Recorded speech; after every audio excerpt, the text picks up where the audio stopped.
তাবলীগওয়ালাদের এক নাম্বার উসুল হলো লা ইলাহা ইল্লাল্লাহ। লা ইলাহা ইল্লাল্লাহর দাওয়াত দেওয়া। এই দাওয়াত শুধু তাবলীগওয়ালাদের ছিল না, হযরত আদম নবীর কালিমা ছিল লা ইলাহা ইল্লাল্লাহ, মুসা নবীর কালিমা ছিল লা ইলাহা ইল্লাল্লাহ, নূহ নবীর দাওয়াত ছিল লা ইলাহা ইল্লাল্লাহ,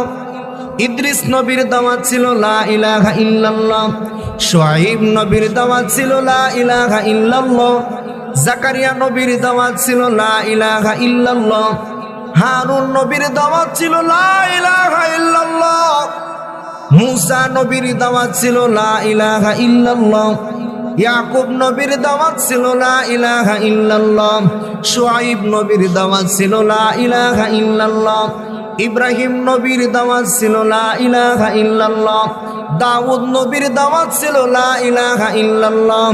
ইব্রাহিম নবীর দাওয়াত ছিল লা ইলাহা ইল্লাল্লাহ, ইসমাইল নবীর দাওয়াত ছিল লা ইলাহা ইল্লাল্লাহ,